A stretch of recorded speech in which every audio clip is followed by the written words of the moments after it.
اللهم صل على محمد وآل محمد. اعوذ باللہ من الشیطان الرجیم. بسم اللہ الرحمن الرحیم وبہ نستعین وهو خیر ناصر و معین. ناظرین اکرام، السلام علیکم ورحمۃ اللہ وبرکاتہ. ایک بار پھر آپ کی خدمت میں حاضر ہیں ایک نیا ایپیسوڈ لے کر. آج قم المقدس کے نبا فاؤنڈیشن کے اس اسٹوڈیو میں ہمارے مہمان حجت الاسلام والمسلمین مولانا سید مدبر حسین صاحب قبلہ. ہم خیر مقدم کرتے ہیں قبلہ کا. السلام علیکم ورحمۃ اللہ. وعلیکم السلام ورحمۃ اللہ وبرکاتہ. قبلہ خیر مقدم کرتے ہیں آپ کا. شکریہ، بہت مہربانی. جیسے کہ ہمارا یہ سلسلہ چل رہا ہے علوم قرآن کے حوالے سے کوئز کا اور یہ سوالات کا، آج ہم کچھ اور سوالات لے کر آپ کی خدمت میں حاضر ہوئے ہیں کہ جن سے انشاءاللہ ہم اور ویورز ہمارے استفادہ کریں گے. گفتگو سے تسلسل رکھتے ہوئے ہم یہاں پہنچیں کہ ہم آج یہ جاننا چاہتے ہیں آپ سے کہ وحی، جس کا اکثر کلام پاک میں بھی ذکر ہوا ہے اور اس کے علاوہ بھی ہم اکثر سنتے رہتے ہیں، وحی الہی. وحی کیا ہے؟ وحی کی قسمیں کیا کیا ہیں؟ وحی کے متعلق ہمیں اور ہمارے ویورز کو کچھ بتائیے. اعوذ باللہ من الشیطان الرجیم. بسم اللہ الرحمن الرحیم. وصلی اللہ علی محمد وآلہ الطیبین الطاہرین. صلی اللہ علیہ وسلم. قبلہ ظاہر صاحب، قرآن مجید کے سلسلے میں جو ابھی ہم لوگوں نے گفتگو کی پچھلے ایپیسوڈ میں بھی، اور تو ضروری تھا کہ ہم یعنی عظمت کے بعد اس بات کو جانیں کہ جو وحی کے سلسلے میں آپ نے ابھی پوچھا کہ وحی کیا ہے. جی، ہمارے ناظرین یہ سمجھ لیں کہ وحی اردو والا وحی نہیں، بلکہ واو ہے، حلوے والا ہے جس کو کہا جاتا ہے. اور یہ وحی یعنی قرآن مجید کے نازل، جو قرآن مجید نازل ہوتا ہے جب ہوا، یعنی آیات کو پروردگار عالم نے اپنے پیغمبر، اپنے حبیب حضرت محمد مصطفیٰ صلی اللہ علیہ وسلم پر نازل کیا، تو کچھ الفاظ، خاص الفاظ ہیں، خاص ورڈنگ ہے کہ جس کے ذریعے سے اس کو نازل کیا. ان میں سے ایک خاص لفظ وحی، یعنی وحی کا نزول. یہی کہا جاتا ہے نا، پہلی وحی کب نازل ہوئی، دوسری وحی، آخری وحی کون سی تھی. یعنی وہ آیات، وہ سورے، یعنی وہ کانٹینٹ. کبھی ہر آیت کا کانٹینٹ الگ ہوتا ہے، اس کا مطلب مفہوم الگ ہوتا ہے. تو یہ وحی ہوتی ہے. وحی کا کلی ایک طریقہ دیکھا، یعنی اگر ہم دیکھیں اکارڈنگ ٹو ڈکشنری، اگر ہم دیکھیں تو وحی کا جو مطلب ہوتا ہے وہ یہ ہوتا ہے کہ اشارہ، نوشتہ یعنی لکھاوٹ، ٹھیک ہے. کبھی ہوتا ہے کہ اشارہ پنہانی، یعنی ایک پوشیدہ، ایک اشارے میں بات کہنا کسی تک، یا رسالہ نامے کو بھی وحی کہا جاتا ہے. اکارڈنگ ٹو ڈکشنری ہم آپ کے سامنے بیان کریں. لیکن قرآن مجید جب کہتا ہے تو مثلاً آیات جو اس سلسلے میں ملتی ہے کہ خداوند عالم نے پیغمبر اکرم سے ارشاد فرمایا کہ وَأُوحِيَ إِلَيَّ هَذَا الْقُرْآنِ، یعنی میرے اوپر وحی نازل ہوئی. هَذَا الْقُرْآنِ یعنی یہ قرآن جو ہے میرے اوپر وحی بن کر نازل ہوا. یعنی پروردگار نے اس کو میرے اوپر بطور اشارہ بھی آپ استعمال کر سکتے ہیں، بطور نوشتہ بھی، نوشتہ یعنی لکھاوٹ طور پر آیا، یا اشارہ پنہانی کے طور پر آیا، یا اس کے علاوہ اس کو کہا جاتا ہے کہ جلد بازی کے معنی میں بھی، اکارڈنگ ٹو ڈکشنری جلد بازی میں بھی کہا جاتا ہے اس طرح. کیونکہ ادھر ارادہ الہی ہوتا ہے، ادھر پیغمبر کو پتہ چل جاتا ہے کہ اب جو ہے وہ میرے اوپر وہی نازل ہو رہی ہے، یعنی آیات نازل ہو رہی ہیں، احکام الہی نازل ہو رہے ہیں، فرمودات پروردگار میرے اوپر اب نازل ہو رہے ہیں. ایک کیفیت خاص ہوتی تھی، پیغمبر محسوس کر جاتے تھے، ان کا بدن میں لرزہ ہو جاتا تھا اور چہرے کا رنگ عجیب ہو جاتا تھا. یہ محسوس ہوتا تھا کہ اب پروردگار سے رسول اللہ کا کانٹیکٹ اس قدر قوی ہو گیا ہے. ویسے اس قدر قوی تو رہتا ہی تھا، لیکن اس وقت جو ہے وہ خاص وحی نازل ہو رہی تھی، وہ خاص علامت تھی کہ جس سے یہ پتہ چلتا تھا کہ اب پروردگار کی طرف سے، اللہ کی طرف سے ان کے اوپر وحی نازل ہو رہی ہے، یعنی آیتوں کا سلسلہ جاری ہے. یہ خاص ان کی کنڈیشن ہوتی تھی. اور جیسا کہ آپ نے یہ پوچھا کہ اس کی قسمیں بھی ہیں، تو بہرحال ہر چیز کی قسمیں ہوتی، ویسے ہی اس کی بھی قسمیں. علماء نے جو وحی کی قسمیں بیان کی ہیں کہ الگ الگ طریقے سے وحی ہوتی ہے، اور ایک بعض وحی ہوتی ہے جو ہم لوگ پر بھی نازل ہوتی ہے، آپ کو پتہ ہے. جی ہاں، یعنی ضروری نہیں ہے کہ وحی کا نزول، یعنی جو وحی نازل ہو رہی ہے وہ صرف انبیاء پر ہو، یا صرف جو ہے ائمہ معصومین پر ہو، یا صرف جو ہے خاص لوگوں پر نازل ہو. ایسا نہیں ہے. ہم اپنے کو اس طرح اگر بنا لیں کہ ہمارا رابطہ پروردگار سے کانٹیکٹ بہت اچھا ہو جائے، تو یقین مانے ہمارے اوپر بھی جو ہے وہی تو نازل نہیں ہوگی، کیونکہ وہی صرف اور صرف پیغمبر سے مخصوص، یعنی قرآن ما ینطق عن الہوا ان ہوا الا وحی یوحی، اس وحی سے اس وحی میں فرق ہے، جی وہ ہاں الگ ہے، جی اور یہ وحی جس کا آپ تذکرہ کر رہے ہیں یہ الگ ہے، 100% الگ ہے۔ جی لیکن اگر جب ہم اس تعریف کے اکارڈنگ آگے بڑھیں گے جی تو ہمیں پتہ چلے گا کہ نہیں، ایک قسم ایسی ہوتی ہے جو عام انسانوں سے بھی مقصد کے اوپر بھی نازل ہوتی ہے، یعنی پیغمبر کے اوپر جو نازل ہوتی ہے تو اس کو وحی کہیں گے، اور وحی کا مطلب یہ ہوتا ہے کہ آیات قرآن کا نزول، قرآن اور آیات قرآن کا نزول 23 سال تک پیغمبر پر ہوا، اس کے بعد سلسلہ ختم ہو گیا، نہ وہ ائمہ تک پہنچا اور نہ کسی بھی اماموں تک، یعنی کسی تک بھی نہیں پہنچا، نہ ان کے وسیع نہ جانشین، خاتم الانبیاء، وہ ہاں خاتم الانبیاء پر یہ سلسلہ تمام ہو گیا قرآن مجید کی وحی کا۔ لیکن رابطہ کنیکشن جو بندوں کا ہے وہ اللہ سے وہ باقی ہے، وہ کیسے ہوگا اب اس کی قسموں میں یہ پتہ چل جائے گا۔ مثلا یہ تو میں نے بھی آپ سے کہہ دیا کہ انسانوں پر بھی ہوتا ہے، جانوروں پر بھی ہوتی وہی، کیسے؟ اب آئیے اس کی قسمیں چل رہی ہیں، جو قسمیں علماء نے بیان کی ہیں وحی کی، اس میں اور قرآن مجید میں جو استعمال ہوا ہے، میں یہ نہیں کہہ رہا ہوں کہ مثلا قرآن بیان کر جی قرآن بیان کر رہا ہے ان وحی کی قسموں کو، یعنی علماء نے اس سے نکالا ہے نتیجہ کہ جو وحی نازل ہوتی ہے کس کس طریقے کی ہوتی ہے، کن کن لوگوں پر نازل ہو سکتی ہے، انسانوں پر، جناتوں پر، جانوروں پر، حیوانوں پر، کس کس پر نازل ہو سکتی ہے۔ کہا اس کی ایک قسم یہ ہے کہ ایک ہوتا ہے اشارہ پنہانی۔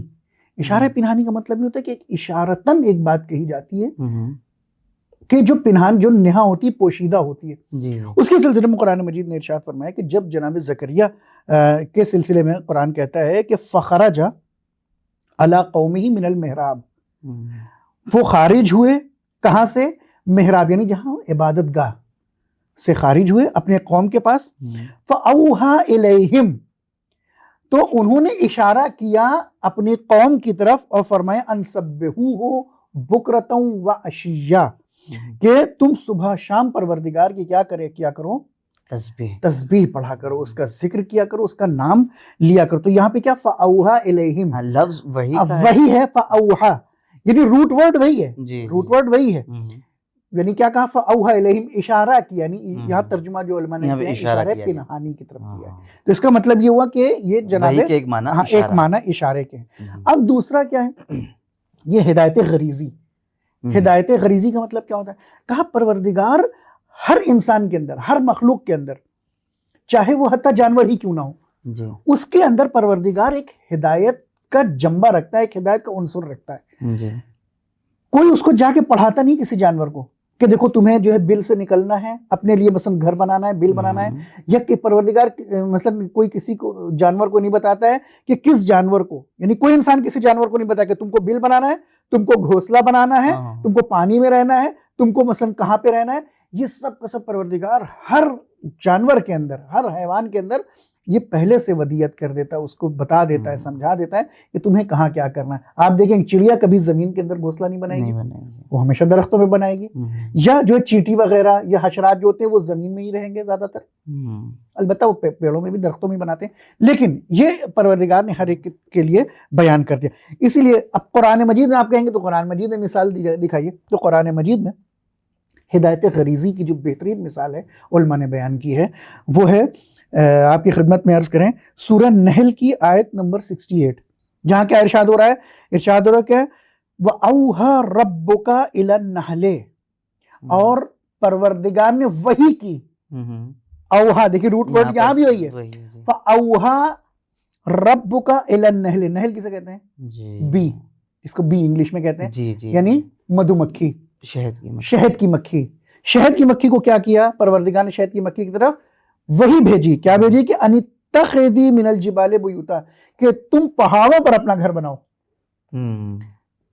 کون کہہ رہا ہے یہ پروردگار ان کے اندر وہی بھیج رہا ہے، لہذا پروردگار نے وہی بھیجی کہ تم کہاں بناؤ؟ جبال، یعنی پہاڑوں پہ، من الشجر، کہاں؟ درختوں کے اوپر، اور انسان جو چیزیں گھر ور بناتا ہے تم وہاں پر اپنا گھر بنا سکتے ہو۔ تو اس کا مطلب یہ ہوا کہ دوسرا معنی کیا ہے؟ ہدایت غریزی۔ پروردگار ہر انسان کے اندر اور ہر حیوان کے اندر اس بات کو پوشیدہ کرتا ہے، اس بات کی وحی نازل کرتا ہے، اس بات کا پیغام دیتا ہے کہ تمہیں کس طریقے سے زندگی گزارنی ہے، کہاں جو ہے وہ گھر بنانا ہے، کیسے کھانا حاصل کرنا ہے، کیسے غذا حاصل کرنی ہے، کیسے اپنی زندگی کو آگے بڑھانا ہے۔ تو دو چیزیں ہو گئی۔ اب تیسرا کیا ہے؟ تیسرا ہے الہام۔ اچھا یہی نہیں، میں اس میں ایک اور مثال دے دوں، ایک اور مثال دیا علماء نے ہدایت غریزی کی، وَأَوْحَى فِي كُلِّ سَمَاءٍ أَمْرَهَا، اور ہم نے آسمانوں کے اوپر بھی، آسمانوں کو بھی کیا کیا ہے، وہی نازل کیا. پہلے انسان تھا، سمجھ میں آتا ہے، جاندار ہے، جی ہاں، حیوانوں تک لے کر آئے، اس میں بھی جان پھر ہے. بھی جان ہے. جی اب بات آتی ہے آسمانوں تک. جی وہاں بھی پروردگار نے ان کو بھی جو ہے کیا کیا ہے، اب وہی نازل وہی کرتا ہے نازل. پروردگار. اب آتے ہیں الہام کے اوپر. جی. الہام بھی یہ بھی ایک طریقے کی کیا ہے، ایک کیفیت ہوتی ہے کہ کبھی آپ مشکلات میں پھنس جائیں اور سمجھ میں نہ آئے کہ اب کرنا کیا ہے، تو اچانک سے ذہن میں ایک خیال آتا ہے. یہ خیال نہیں ہوتا، یہ پروردگار ہماری مدد کرتا ہے. اور کب کرتا ہے؟ جب ہمیں اس کے اوپر بھروسہ ہوتا ہے. جی. جب تک ہمیں اس پر بھروسہ نہیں ہوگا نا، ہوگا کہ جب تم سے مانگ ہی نہیں رہے ہو میں کیسے تمہاری مدد کروں. لیکن یقین مانیے کہ پروردگار وہ پروردگار ہی نہیں نا کہ ہم مانگے تو ہماری مدد کرے، وہ تو بغیر مانگے بھی ہماری مدد کرے. لیکن ہمیں صرف کانٹیکٹ، اس کے ساتھ کنیکشن کی ضرورت ہوتی ہے کہ ہم کس طریقے سے اپنے رابطے کو مضبوط کریں. اب قرآن کیا کہتا ہے؟ جناب موسیٰ کی مادر، ان کی والدہ گرامی، جب فرعون نے سب کو مارنا شروع کر دیا، قتل و غارت کری شروع کر دی، سب سے مراد یہ ہے کہ تمام بچوں کو جو نومولود تھے، کہ اس لیے کہ کہیں ایسا نہ ہو کہ موسیٰ پیدا ہو جائے، پیدا ہونے کے بعد ہماری حکومت کو ختم کر دے، جیسا کہ اس کے کاہنوں نے بتایا تھا کہ بھئی ایک بچہ پیدا ہوگا جو اس کی صفت کا حامل ہوگا اور تمہاری حکومت کو برباد کر دے، ختم کر دے گا، برباد کر دے گا. تو اب جناب موسیٰ کی ولادت ہو گئی. جناب موسیٰ کی مادر نے، والدہ نے ان کو ایک جو ہے وہ ایک کیا کہا جاتا ہے، صندوق میں رکھا، اور صندوق میں رکھنے کے بعد اب پریشان تھی کہ میں اپنے بچے کو بچاؤں کیسے. اب پروردگار کی طرف سے جو ہے اشارہ ہوا، الہام، اس کو کہتے ہیں الہام. یعنی پروردگار نے ہدایت کی. کیا کی؟ قرآن مجید سنیے کیا کہتا ہے، فَأَوْحَيْنَا، اور ہم نے وحی کی. پروردگار کہ ہم نے وحی کی، کہاں کی؟ إِلَىٰ أُمِّ مُوسَىٰ، موسیٰ کی مادر کے اوپر، موسیٰ کی ماں کے اوپر. وحی کی کیا؟ ان ارضعیہ فاذا خفت علیہ فالقیہ فی الیم، کہ تم اس کو جو ہے یعنی اس کو پالو پوسو اور اس کے بعد اس کو کہاں لے جاؤ؟ پانی کے حوالے کر دو. اب جب پانی کے حوالے کیا تو پروردگار نے کہا کہ اور یاد رکھو جب یہ پلٹے گا تو نبی بن کر پلٹے گا. آگے کی آیت ہے، میں پوری نہیں پڑھ رہا ہوں کیونکہ وقت ہمارے پاس نہیں ہے. ولا تحزنی، اور تمہیں پریشان ہونے کی ضرورت نہیں ہے، گھبرانے کی ضرورت نہیں ہے. ان رادوہ الیک وجاعلوہ من المرسلین، اور ہم اس کو پلٹائیں گے ایک دن کہ اس دن یہ رسول بن کر پلٹے گا. تو یہ وہی جناب یعنی مادر موسیٰ کیا کرتی ہیں؟ اگر پروردگار کی طرف سے ہدایت نہ ہوتی، وہ یہ نہ سمجھاتا کہ دیکھو تمہیں کیا کرنا ہے، تو جیسے تمام بچے مارے گئے، ممکن ہے کہ جناب موسیٰ کا بھی قتل ہو جاتا، وہ کہاں لے کر جاتی ہیں. لیکن پروردگار نے کہا کہ دیکھو ہم تمہاری ہدایت کرنے والے ہیں، ہمیں پتہ ہے کہ کیسے ان کو مشکلات سے بچانا ہے، کیسے بچانا ہے. جی ہاں. تو لہٰذا اگر رابطہ مضبوط ہو جائے گا اللہ سے تو پھر وہ کسی بھی مشکلات سے انسان کو، اپنے بندوں کو نکال سکتا. تو تیسرا معنی کیا ہو گیا؟ الہام کا. اب چوتھا معنی جو سب سے اہم ہے، جس کو کہا جاتا ہے وحی رسالی.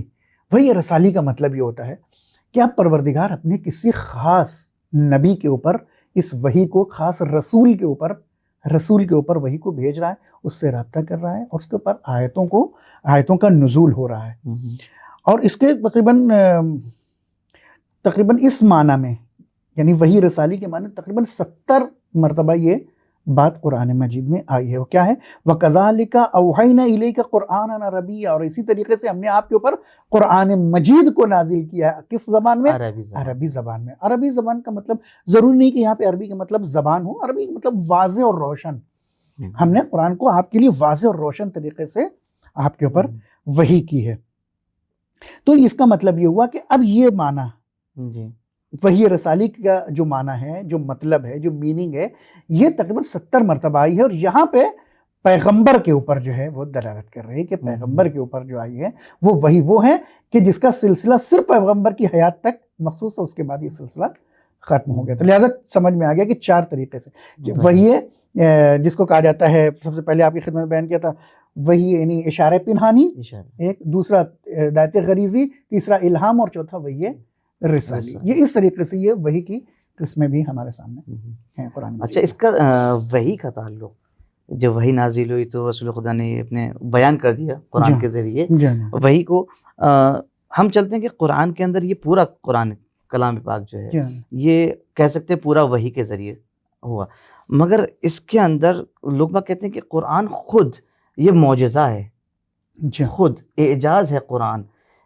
یعنی اس کو کس طریقے سے ہم لے سکتے ہیں کہ قرآن یہ کتاب جو ہے یہ قرآن معجزہ ہے، یا وہ جو اس کے اندر نازل ہونے والی چیزیں ہیں وہ معجزہ ہے؟ یعنی آیات و روایات، آیات ہیں اور جو مفہوم قرآن ہے وہ، یعنی اس کا کانٹینٹ جو ہے، جی یعنی مطالب جو ہے. دیکھیے سب سے پہلے تو ہمارے ناظرین اگر یہ جان لیں کہ معجزہ کیا ہوتا ہے. جی معجزہ، سب سے پہلے تو ہم معجزہ بتا دیں. ہاں، جب معجزہ سمجھ میں آ جائے گا تو اس کے بعد انشاءاللہ تمام گفتگو کیونکہ ہماری. یہ ہوتا ہے کہ کہیں بھی کسی بھی معاشرے میں کہیں بھی دیکھا جاتا ہے کوئی ایسی چیز جو ہمیں سمجھ میں نہیں ہے، ہم فوراً کہتے ہیں یہ معجزہ ہوا ہے وہاں، جی یہ ہاں، معجزہ ہے. یہ اس معجزے سے اور یہ قرآن کے معجزے، اس کا ذرا سا آپ ناظرین تک ہماری بات دیکھیے پہنچا بہت اچھی چیز ہے آپ نے اس کو لے کر آئے ہیں اپنے سوال میں، کہ ہم یہ سمجھ لیں کہ واقعی معجزہ کیا ہوتا ہے اور معجزہ کسے کہتے ہیں. ہر چیز کو کنیکٹ کر دیتے ہیں ہم معجزے سے. معجزے، جی یعنی جو چیز بھی ہمیں نہیں سمجھ میں فوراً اس کو کہہ دیا معجزہ. معجزہ ہو گیا، معجزہ ہے تو معجزہ کا جو روٹ ورڈ ہے نا وہ ہے عجزہ، عین جیم زے. جی. عجزہ کا مطلب ہوتا ہے ناتوانی. یعنی انسان عاجز ہو گیا، کہا گیا تھا میں بھائی بہت عاجز آ گیا ہوں فلاں کام سے، یعنی میرے اندر طاقت و توانائی نہیں ہے، میرے اندر طاقت و پاور نہیں کہ میں اس کام کو انجام دے سکوں. یہ عجزہ ہے اس کے معنی. اور معجزہ جو ہوتا ہے کبھی کبھی انسان دیکھیے کسی کام کو کرنے سے عاجز ہو جاتا ہے. مثلا ایک انسان ہے، ہم نے اس کو عاجز کر دیا. کس بات سے عاجز کر دیا؟ کہ اس کے پاس پاور بھی ہے، پیسہ بھی ہے، لیکن ایک کام ہے وہ انجام نہیں دے سکتا. تو یعنی وہ اس کام سے عاجز ہو گیا ہے. کبھی کبھی پیسہ اور پاور ہونے کے باوجود بھی وہ اگر وہ کام کو انجام دے تو اس کے لیے وہ معجزہ نہیں رہ گیا، یعنی عاجز نہیں اس کام سے. قرآن مجید جو معجزہ ہے، یعنی قرآن مجید اس بات پر دلالت کرتا ہے، یعنی اس کا آرگومنٹ جو ہے وہ یہ ہے کہ قرآن اس اعتبار سے معجزہ ہے کہ قرآن جیسی کتاب، یا میں نے شاید اس سے پہلے والے ایپیسوڈ میں آپ کے سامنے بیان کیا تھا، قرآن قرآن کے اندر جو موجود کانٹینٹ ہے، قرآن کے اندر موجود جو آیات ہیں، قرآن کے اندر موجود جو سورے ہیں، قرآن کے اندر موجود جو مثالیں ہیں، قرآن کے اندر موجود جو قصے ہیں، قرآن کے اندر موجود جو تمام باتیں ہیں یا وہ محاورے ہیں، یہ آج سے پہلے تک کہیں بھی موجود نہیں تھے، اور نہ آج کے بعد رہتی دنیا تک کوئی ان کا مثل لا سکتا ہے. تو جب مثل نہیں لا سکتا تو اس کا ہوگا یعنی فلاں صاحب عاجز ہیں. یعنی اب پوری بشریت قیامت تک کی بشریت قرآن جیسا مثال، یعنی قرآن جیسی کتاب لانے سے عاجز ہے. یعنی انسان اب اس کے جیسا کچھ نہیں لا سکتا. تو اس اعتبار سے قرآن بہرحال معجزہ ہے. اچھا ایک بات اور میں بیان کر دوں اپنے ناظرین کے لیے کہ جو ہر چیز کو جو معجزہ کہا جاتا ہے، معجزہ کہا جاتا ہے، حقیقت میں جو معجزہ ہے نا، یہ معجزہ صرف اور صرف انبیاء دکھا سکتے تھے، صرف انبیاء کے پاس ہو سکتا تھا اور کسی کے پاس نہیں. حتیٰ ائمہ علیہ السلام ہمارے وہ معجزہ نہیں دکھاتے تھے. کیوں؟ اب کہیں گے سوال کیا؟ دیکھیے معجزہ کا تعلق ہوتا ہے کہ اپنی نبوت کو ثابت کرنا، ثبوت نبوت میں جو کام انجام دیا جائے، یہ کہا جائے کہ ہم پروردگار کے بھیجے ہوئے نمائندے ہیں، جو ہم پیغام لے کر آئے ہیں وہ پیغام توحید ہے، اور جو ہم پیغام لے کر آئے وہ تمہاری فلاح و بہبود اور کامیابی کے لیے. اور وہ پبلک کی ڈیمانڈ پہ ہوتا ہے. اب پبلک کی ڈیمانڈ پر ہوتا تھا کہ اچھا ثابت کریے صاحب کہ آپ گئے. جی ٹھیک ہے، اب آپ سب کے معجزے اٹھا کر دیکھ لیجیے. یعنی اکثر انبیاء کے، مثلا جناب موسیٰ کا معجزہ کیا ہے؟ اب وہ پبلک نے کہا کہ بھئی آپ اگر اللہ کے معجزے ہیں تو یہ وہ اللہ کے نبی ہیں تو ہم اپنے جادوگر بلاتے ہیں، آپ بھی جادو دکھائیے. اب جناب موسیٰ نے بھی اپنا عصا ڈال دیا، اور وہ جو ہے اسدابن تھے ان کی ڈیمانڈ تھی. تو اب یہاں سے ثابت ہوا کہ فوراً ان لوگ نے کیا کہا جادوگروں نے کہ ہم تم پر اور تمہارے خدا پر ایمان لے کر آئے. کیوں ایمان لے کر آئے ہیں؟ ایسے ویسے نہیں، اس لیے ایمان لے کر آئے کیونکہ تم اللہ کے بھیجے ہوئے. اب جب یہ بات ثابت ہو گئی تو یعنی یہ کہ یہ معجزہ تھا، یہ عقل سے پرے بات تھی ان کے کہ یہ چیز سمجھ سکے کہ یہ ہوا کیسے. اسی طرح جناب عیسیٰ ہیں، جناب موسیٰ ہیں، جناب ابراہیم ہیں، آگ میں چلے گئے. جناب ابراہیم، آگ کا تقاضا ہی کہ ہر چیز کو جلا دے. آگ کا تقاضا یہی تو ہے کہ ہر چیز کو جلا کے خاک کر دیں، برباد کر دیں. لیکن جناب ابراہیم کیا ہے؟ آرام سے آگ میں بیٹھے ہوئے ہیں اور کیا پروردگار کی تسبیح کر رہے ہیں.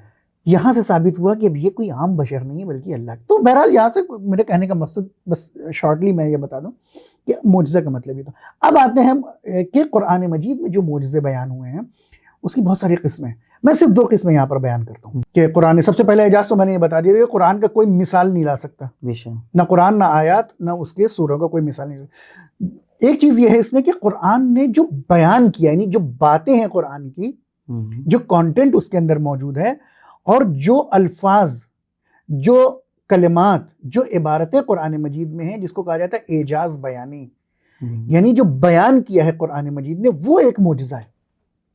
یعنی ایسی ایسی ترکیبیں، ایسی مثالیں، ایسے محاورے جو قرآن نے استعمال کیے ہیں وہ آج تک کہیں عرب میں اس سے پہلے تک کبھی بیان نہیں ہوا تھا. اب کوئی مثال دیکھ کر وہ ایسا بیان کر دے تو وہ الگ مسئلہ ہے کہ وہ وہی لفظ لے کر آ جائے، تو وہی لفظ لاؤ گے تو وہ قرآن کی کاپی ہو سکتی ہے لیکن قرآن کے جیسا قرآن کا جواب نہیں ہے. ٹھیک ہے، تو یہ کام بہت سے لوگوں نے کیا تھا. تو اعجاز اگر ہے کیسے، ہم آتے ہیں تو دیکھتے ہیں کہ علماء نے کس طریقے سے اس کے اعجاز بیانی کو بیان کیا ہے، کہ کیسے بیان کیا. قرآن میں جو چیزیں موجود ہیں، جو کانٹینٹ موجود ہیں الفاظ کی شکل میں، یعنی کلمات کی شکل میں، وہ معجزہ ہے. تو اس کے لیے بہت ساری مثالیں ہم بس اپنے ناظرین کے لیے، ویورز کے لیے یہ ایک دو مثالیں بیان کرتے ہیں. مثلا ایک جگہ قرآن مجید نے استعمال کیا وَجَعَلْنَا اللَّيْلَ لِبَاسًا، ہم نے رات کو کس لیے بنایا ہے، وجعلنا قرار دیا ہے، لیل یعنی رات، کیا بنایا ہے، لباس. ہم نے تمہاری رات کو لباس بنایا ہے. یعنی لباس کا کام کیا ہوتا ہے، ہر چیز کو چھپا لینا، پوشیدہ کر دینا، ڈھانک دینا، چھپا لینا. رات کو اس لیے بنایا ہے کہ تمہارے لیے ہر چیز. اچھا اس کا فائدہ کیا ہوا، کہا علماء نے فرمایا کہ آج سے پہلے تک، یعنی اس آیت کے نازل ہونے سے پہلے تک کسی نے بھی رات کے لیے اس لفظ لباس کا استعمال نہیں کیا، جبکہ رات موجود تھی، لباس بھی موجود تھا، اور لباس عربی لفظ ہے. قرآن مجید میں چونکہ استعمال ہو رہا ہے عربی لفظ ہے جو ہمارے یہاں اردو میں بھی استعمال ہوتا ہے. تو آج تک کسی نے ان دونوں کو ایک ساتھ استعمال نہیں کیا. قرآن مجید نے استعمال کر کے بتایا. اور اچھا اس کے پیچھے بڑی ساری حکمتیں بھی ہیں. مثلا اگر کوئی اپنے دشمن سے بچنا چاہتا ہے تو رات لباس کا کام کرے گی، تم اس سے اپنے دشمن سے بچ سکتے ہو. یا مثلا تمہیں کہیں جانا ہے، یہ بہت ساری مثالیں اس میں انہوں نے دی. ہجرت کو دیکھ لیں تو ہجرت دیکھ لیں، رات کے وقت ہوئی، شب کے وقت ہوئی. جناب موسیٰ کی ہجرت شب کے وقت ہوئی ہے، امام حسین علیہ السلام کی ہجرت شب کے وقت ہوئی ہے تاکہ دشمنوں سے چھپ سکے آدمی. اور اسی طریقے سے انسان، اچھا یہاں پہ تو قرآن مجید نے کہا کہ ایک جگہ اور لباس کا استعمال کیا قرآن مجید نے، فرمایا ہن لباس لکم وانتم لباس لہن. کیا مطلب، قرآن فرما رہا ہے کہ تمہاری خواتین جو ہے نا، تمہاری عورتیں، یہ تمہارے لیے لباس کا کام کرتی ہیں، لباس ہیں. وانتم لباس لہن، اور تم ان کے لیے لباس ہو. یعنی اگر تم ایک ساتھ زندگی بسر کر رہے ہو، لباس کا کام کیا ہوتا ہے، چھپانا. اگر تم دونوں میں سے کسی ایک کے پاس کوئی عیب ہے، کوئی بری بات تم نے دیکھی ہے، تم اس کی باتوں کو چھپاؤ، اس کی باتوں کو پوشیدہ کرو، اس کی باتوں کو عیاں نہ کرو، دوسروں کو نہ بتاؤ کہ ہمارے شوہر کے اندر یہ مشکل ہے، یہ پریشانی ہے، فلاں مشکل ہے. اور نہ شوہر جا کے بتائے کہ میری جو ہے زوجہ، میری اہلیہ جو ہے وہ گھر میں مثلا یہ کام نہیں کرتی، فلاں کام نہیں کرتی، فلاں. تو قرآن نے کہا کہ دونوں ایک دوسرے کے لیے لباس ہیں. وہاں بھی یہ فرمایا کہ یہ رات تمہارے لیے لباس ہے، کہ اس میں تم، جب لباس کا مطلب یہ ہوتا ہے چیزوں کو ڈھانکنا، چھپانا، پوشیدہ کرنا، وہی اسی طریقے سے یہاں بھی. اور یہاں پر بھی علماء نے کہا کہ آج سے پہلے اس طریقے کی مثالیں پہلے بیان نہیں کی گئی تھیں. اعجاز بیانی کا مطلب یہی ہوتا ہے کہ ایسی چیزیں جو آج سے پہلے تک نہ بیان ہوں، اس کو قرآن مجید نے بطور اعجاز بیان کیا. اسی طریقے سے ایک اور مثال میں آپ کے سامنے بیان کر کے اپنی اس گفتگو کو تمام کر دوں. اور اسی طریقے سے دوسری جو اعجاز ہے، دوسرا اعجاز قرآن مجید کا، وہ یہ ہے کہ قرآن کے اندر اعجاز علمی موجود ہے. اعجاز علمی کا مطلب یہ ہے کہ جو چیزیں قرآن مجید نے بیان کر دیں، آج وہ چیزیں لوگ، یعنی سائنسدان جو ہیں، سائنٹسٹ جو افراد ہیں، وہ آج ثابت کر رہے ہیں کہ ہاں یہ آج سے 1400 سال پہلے قرآن مجید نے اس کو بیان کر دیا تھا. تو ان کے لیے تو ایک دم معجزہ ہو گیا، یہ ایک دم ایسی جس کو وہ یقین ہی نہیں کر سکتے تھے کہ جو چیزیں آج ہم ثابت کر رہے ہیں اس کو قرآن مجید اس زمانے میں بیان کر چکا ہے. مثال کے طور پر قرآن نے کیا فرمایا، قرآن مجید کی یہ آیت ہے کہ سورہ انبیاء کی آیت نمبر ہے 30، اس کے اندر کیا فرما رہا ہے پروردگار عالم، وَجَعَلْنَا مِنَ الْمَاءِ كُلَّ شَيْءٍ حَيٍّ، اور ہم نے ہر شے کو پانی سے پیدا کیا، پانی کے ذریعے زندہ رکھا ہے. کُلَّ شَيْءٍ حیات دی ہے، یعنی ہر شے کو جو حیات ملی ہے وہ پانی سے ہے. آج سائنٹسٹ اس بات کو ثابت کر رہے ہیں کہ قرآن مجید نے بالکل یہ بات صحیح کہی ہے آج سے 1400 سال پہلے، کہ ہر شے میں جو بھی حیات پائی جاتی ہے اس کا منبع اور یعنی جو چیز بیس ہے وہ کیا ہے، وہ پانی ہے. یعنی ہم نے پانی کے ذریعے سے ہر شے میں حیات بخشی. آپ اٹھا کر چاہے جو چیز میں دیکھ لیجئے، سب کے اندر جو چیز حیات موجود ہے اس کا ریزن کیا ہے، وہ پانی ہے. لہٰذا اس طریقے سے اور بہت ساری مثالیں ہیں، بہرحال وقت نہیں ہے، انشاءاللہ پھر کبھی اس کو بیان کیا جائے گا کہ قرآن مجید نے اس طریقے سے ہمارے سامنے اپنے اعجاز کو بیان کیا. جی الحمدللہ کافی استفادہ کیا. یہ جو سوال ہمارے ذہنوں میں ابھرتا ہے اٹھتا ہے وہ یہ، ہم نے کلام پاک کو پڑھنا شروع کیا تو ہمیں ہر جگہ پر ایک واقعہ جناب موسیٰ کا، جناب ابراہیم کا، جناب یوسف کا، احسن القصص، یہ قصے ایک کے بعد ایک قصہ آ رہا ہے. کیا کلام پاک یہ ہمارے ہاتھ میں جو کتاب ہے کیا یہ قصے اور کہانی کی کتاب ہے یا کچھ اور ہے؟ یہ بہت اچھا سوال ہے آپ کا قبلہ ظاہر صاحب، اور واقعی یہ سوال کیا بھی جاتا ہے کہ کیوں جو ہے قرآن میں جگہ جگہ پہ قصے کہانیاں موجود ہو. جو قصے کہانی کی کتاب ہو گئی تو یقین مانیں کہ قصے کہانی بھی بیان کرنے کا مقصد انسانوں کی ہدایت ہے. یعنی کیوں بیان کیا ہے، اس کا ریزن کیا ہے، اس کا مقصد کیا ہے، اس کو میں خالی سے پوائنٹ میں آپ کے سامنے بیان کر دوں کیونکہ وقت نہیں ہمارے پاس. سب سے پہلے تو پروردگار یہ بتانا چاہتا ہے کہ تفکر کرو، ان جو قصوں کو ہم بیان کر اس میں تفکر کرو. جیسے سورہ اعراف کی 1765 آیت میں قرآن مجید ارشاد فرمایا فَقْصُصِ الْقَصَصَ لَعَلَّهُمْ يَتَفَكَّرُونَ. ہم نے جو قصے بیان کیے ہیں لعلہم، تاکہ شاید وہ لوگ جو ہیں فکر کریں، سمجھیں اور اس کو جو اس میں تدبر کریں. گویا اس کا ہدف یہ ہے کہ اس کے اندر قصے کے ذریعے آپ کیا کریں؟ پروردگار کی تخلیق کے اوپر، اس کے مقصد کے اوپر، اس کی توحید کے اوپر. دوسرا ہے عبرت. ہم نے جو بیان کیے ہیں قصے، یعنی ماضی کے قصے جو بیان کیے، اس سے عبرت حاصل کرو. کیوں ان قوموں پر عذاب آیا، کیوں وہ قومیں گمراہ ہو گئی تھیں، تمہیں عبرت حاصل کرنا چاہیے. تیسری چیز کیا ہے؟ دعوت توحید. ہم نے کیسے دعوت توحید اپنے انبیاء کے ذریعے سے دلوائی. پروردگاری بتانا چاہتا ہے کتنی مصیبتیں برداشت کی، کتنی صعوبتیں برداشت کی. جناب ابراہیم، جناب یوسف کنویں میں چلے گئے، جناب ابراہیم آگ میں چلے گئے، جناب یوسف جو زندان میں تھے اتنے سال. یہ صرف اس لیے تاکہ تم عبرتوں کو حاصل کر سکو. پھر جہاد انبیاء ہے، تعلیم و تربیت ہے، اس کے ذریعے تم عملی تعلیم و تربیت کو حاصل کر سکتے ہو. یا واعظ و نصیحت ہے، ہر قصے میں ایک واعظ و نصیحت ہے. کیسے جناب ابراہیم جو ہے کسی نمرود کے سامنے ڈٹ کر کھڑے ہو گئے، ٹھیک ہے، ظلم و ستم کے سامنے ڈٹ کر کھڑے ہو گئے. جناب یوسف کو جو ہے وہ زندان میں ڈال دیا گیا. کیوں زندان میں ڈال دیا گیا؟ حق گوئی کی بنیاد پر. تو یہ ساری باتیں اس لیے ہیں تاکہ ہم اس میں غور و فکر کریں، عبرت کو حاصل کریں، واعظ و نصیحت کو حاصل کریں، تربیت ہماری ہو سکے اور فکر ہماری کھل سکے. اس لیے قرآن مجید نے تمام قصوں کو بیان کیا. بہت خوب، بہت خوب. ناظرین کرام، امید ہے کہ قبلہ کی اس گفتگو سے آپ نے بہت کچھ حاصل کیا ہوگا. خود میں نے بھی بہت استفادہ کیا، اور انشاءاللہ ہم چونکہ وقت تمام ہے آپ سے اجازت چاہتے ہیں. انشاءاللہ ایک نئے ایپیسوڈ لے کر پھر حاضر خدمت ہیں. تب تک کے لیے اجازت دیجیے. فی امان اللہ. خدا حافظ.